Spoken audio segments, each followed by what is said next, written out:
Even though Ukraine was able to stop the Russian recent offensive on the northern part of the Kharkiv Oblast, but according to the latest update, Russia continued to push on the eastern side, which makes the situation for Ukrainian defenders quite difficult.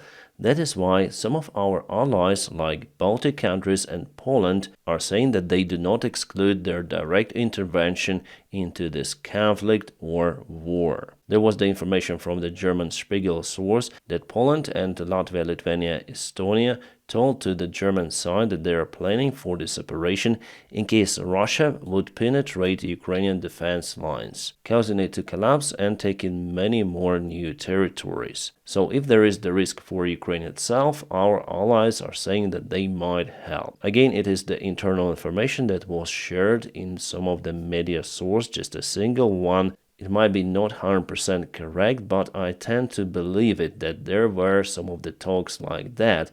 But whether our allies from Poland and Baltic countries are really willing to be involved in this war, well, personally I have big doubts about it. Maybe it was their variant to have some of the argument on Germany because Germany hesitates to supply Taurus cruise missiles to Ukraine or hesitates to give permission for Ukraine to use German-made weaponry on the Russian territory also, for example. In general, Chancellor Scholz doesn't support that idea. He even calls other countries not to do it. Hello my friends and welcome, my name is Dennis and this is the latest update from Ukraine. So here we have the article from Spiegel, I already shared it on my Telegram channel, and not just Scholz following this policy of not allowing Ukraine to use Western-made weaponry on the Russian territory, we also have those kind of the signs from Italy, from the vice president of the country, Minister Matteo Salvini, who was already accused before for his pro-Russian rhetorics. But Sweden gave the permission for Ukraine to use its weaponry to target Russian facilities on the Russian territory. I think that the longest range of weaponry Ukraine obtained from Sweden are archers, the self-propelled artillery systems, and yes, Ukraine might use those. But what's about the United States of America? Well, the question now goes for Joe Biden, whether he approves this deal or not. I mean, basically given the permission for Ukraine to target Russian military on the Russian side. And some of the media sources already shared the information that those talks are ongoing now actively in the White House, but still there is no final decision for it. But soon President of France Macron visits Germany, where he will meet with Chancellor Scholz. Probably he will try to convince Scholz to change his mind about the policy, considering the weaponry permission for Ukrainian side. I just hope it will happen like that. Ukraine needs that permission and policy because Russia is producing many more artillery shells, for example, or other weaponry. According to the Sky News, yes, it's not a reliable source, but they have the information from reliable source. They just share it, that Russia is producing artillery shells around 3 times faster than Ukraine's Western allies and for about a quarter of the cost. Yes, the artillery shells from the Russian side, 152mm caliber, for example, cost from $500 up to $1,000. And Ukraine obtains 155mm artillery shells for the price of $5,000 if they are made in Germany or the United States. For the Indian-made shells, the price is lower. As well as for Russia if they receive their artillery from North Korea. I think it was barter trade shells for food or something like that. So what Russia does now, it concentrates their forces very close to the Ukrainian border. They are sure that they will not be targeted by some sort of the ATACMS or cruise missiles. All of their bases are mainly secured. The UAVs are unable to cause significant damage to the Russian bases, and that's why, for example, they move towards the Kharkiv region, and they want to move to Sumy, and they want to move to Chernihiv Oblast. We already know that they concentrate the forces there as well, so they're totally safe there, enjoying their time. My friends, if you want to support my daily job on YouTube, you may join my Patreon page. You may find it in the video description just below with my personal link, or scan the QR code available on the screen. My friends, thank you so much for your awesome support. But what is not safe for Russia are their over-horizon radars. Ukraine continued to target those. While today's drone strike wasn't so successful, the Ukrainian drone covered around 1,000 miles before it hit the ground near that very important radar for Russia. It is located in Orsk, the city that was partially flooded but not its military infrastructure. I still wonder why Ukraine targets the Russian ICBM detector radars over horizon stations, because Ukraine simply doesn't have the ICBM units. All of those were sent to Russia or destroyed, like already 27 years ago. So maybe it is the favor for American side to make Russia blind, at least temporary, to use this new strategy with the drones, just in case something big happens, to put the strategy into the real-life scenario. Because without those radars, Russia wouldn't be able to detect the enemy ICBMs, and it is good for Ukraine as well, because we are the ally of the United States of America and Western countries. And what is interesting here that we don't see any sort of the reaction from the Russian officials. They even do not mention that they are losing their very important stations. We know that at least 3 of those units were targeted and unable to continue their operations. One in Tatarstan, one in Krasnodar, and one in Crimea. But still Russia has more of those radars, and many of those are out of reach by Ukrainian drones. Yeah, sorry for the Cyrillic letters, I took it from the Russian source. So Kaliningrad is absolutely no-go, because every European fighter jet will get rid of this radar very soon.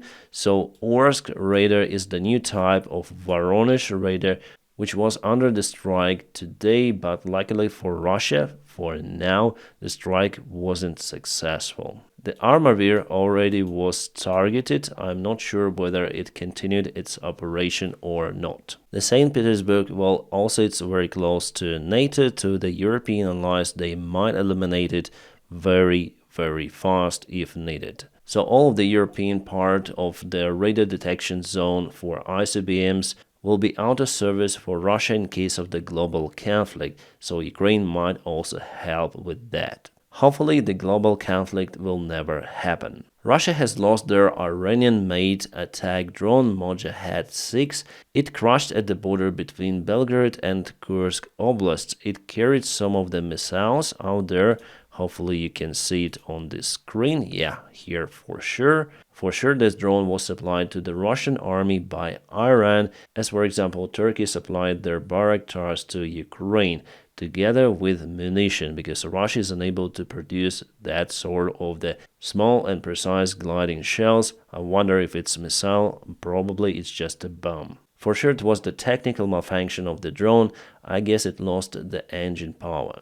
Russia has targeted the civilian airfield of Zaporizhia, including the terminal building of it, which was built in 2020, so just 4 years ago. I used to fly to Zaporizhia and from Zaporizhia many of the times. I really enjoyed this airfield. I even flown my first twin-engine airplane in that airfield, so I like it a lot, but Russia destroys it. Why Russia could do it? Well, basically they're waiting for F-16s.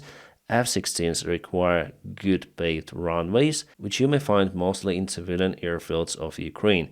Well, this particular one is actually the joint airfield, military and civilian, but as far as I remember, all the military aircraft which were based there were written off. Well, after the war had started, probably Ukraine located some of the military airplanes there as well. Russia targeted Dnipro airfield, which is not far away from Zaporizhia, so they are aiming towards this aviation infrastructure of Ukraine. How did it happen and why Ukraine wasn't able to intercept the missile?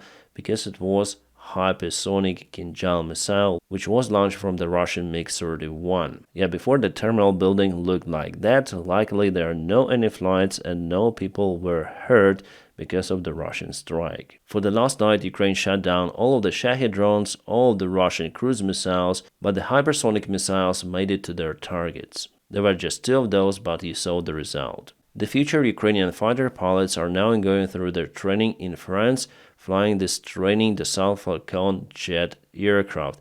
The next step for them will be flying F-16, probably in the other country, because France has other aircraft in their active duty military. Well, it is great that we have this joint effort from many of our allies to provide the pilot training for our youngsters. Just to remind you, they have started from zero with no any flying or no any military experience. They've flown piston engine airplanes and now jets. The next step will be a real fighting vehicle. There are 5 of the Ukrainian pilots shown here, but totally 10 of them are now going through this training. And I think that this process will continue non-stop with new pilots arriving for the training. Meanwhile, the Russian alcoholic Medvedev threatens Poland with a world war. He says that Poland must realize that an American strike on Russian targets in Ukraine means the beginning of the world war. One question, what Poland has to do with this, with American strike, I mean? Well, maybe Russia hesitates to respond to America and they think about Poland now. By the way, guys, yesterday I missed the statistics for the Russian army losses.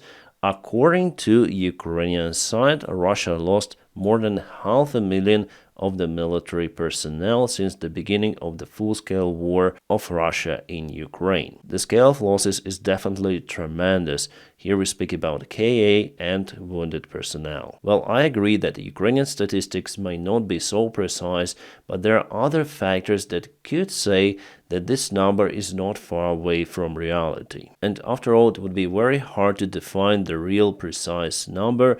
Just after a few years, then the war is over, we could say about the possible losses from both of the sides, plus minus 5 or 10,000, because it's really hard to find every loss in this huge scale of war. Because of the military losses, probably Russia cancelled the tank biathlon this year. The Russian propaganda exaggerated this some sort of the military sport even before the war had started. Ukraine started to search for its military personnel in Ukrainian prisons. Here's the picture taken in one of those. Before we saw those kind of the images just from the Russian side with Prigozhin and his team, and now Ukrainian commanders are hiring prisoners. Well, so far I'm in lack of the information about the particular proposal for those prisoners, but I may admit that in Russia it was successful only because the proposal was to fight just for 6 months, and after that prisoners got their freedom. And still get, because Russia still hires those. But those 6 months Russian prisoners spent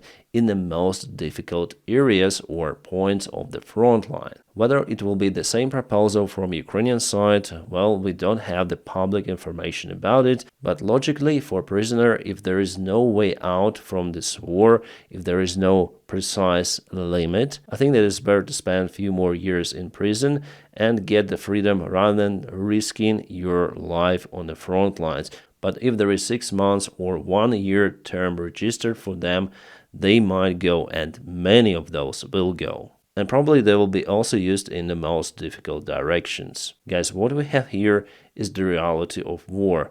War never changes. Right, what's about the recent update from the front lines? There is the movement from the Russian army towards Chasiv Yar. You may see how the gray area was extended, reaching this war obstacle, and Russia moved towards the residential area of the eastern side of the Chasiv Yar. They use aviation bombs, they use infantry vehicles, and tanks. And they continue to lose their vehicles, so we have lots of the FPV drones now targeting all of the Russian units. For this reason, Russia propels slowly.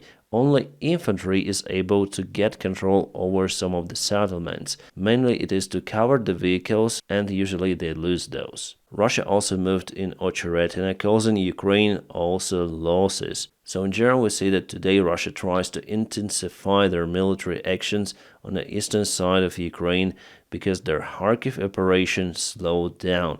Well, maybe Ukraine sent some of the reinforcements to Kharkiv region, weakening the eastern flank, and Russia wants to use this particular time for their advancement and possible breakthrough. We'll see if it happens. I think not. However, some of the Western media sources say that Ukraine will lose lots of the ground this year, but I do not tend to believe in that. And if we check the deep state military source, here let's go to Ocheretina. It was yesterday and it is today. So according to the deep state, Russia advanced not only to the westbound, but they also moved to the northeast. We see how Russia goes all in Donbass. But if we check the Kharkiv area, again let's check out the timeline. Yesterday, today, no any changes. If we go several days ago, again, no any changes. Yeah, sorry, the map is glitching. I can only see what happened the day before yesterday. But my friends, we don't see the movement of the Russian army in this place for at least 5 of the days as far as I remember. So definitely the special military operation of the Russian forces in this region failed, and some sources say that we should wait for the counterattack from Ukrainian side. Well, actually there was the small attempt of the counterattack in Volchansk, and the battle for the city continues. It's very slow, standstill, and Russia is basically unable to reach its goal. As for some of the combat images, my friends, I'm unable to share those on YouTube because this platform is kind of the restrictive. What I may say that there was the Russian convoy that advanced towards Chasiv Yar and were totally ambushed. We have the confirmation about it from Ukrainian drones. So join my Telegram to see the bigger picture. Also, there was the counter-strike on the Russian positions behind the front lines with the new longer-range drones with a range up to 15 kilometers, so the Russian supply tracks were hit. Ukraine is capable to disturb the Russian supply lines using the simple FPV drones. And kind of the big Russian convoy was stopped by Ukrainian artillery, anti-tank missiles, and also FPV. Also happened on the east. The New York Times released the article that Russia already done many of the sabotage attacks in Europe. They put some of the examples in this article, and experts say that Russia will try to escalate as much as possible till some defined limit to check out the reaction of NATO, of Europe, and of the United States of America. Why do they do it? Because they want to put the European security and the Western security on stake of negotiations that they are willing to do to reach their goals in Ukraine. It will sound like we'll not do it any longer, but give us Ukraine. And now, my friends, please don't forget to press your huge like to this video. By doing so, you help me a lot. And as usual, I wish you all a peaceful sky wherever you are, and have a great time.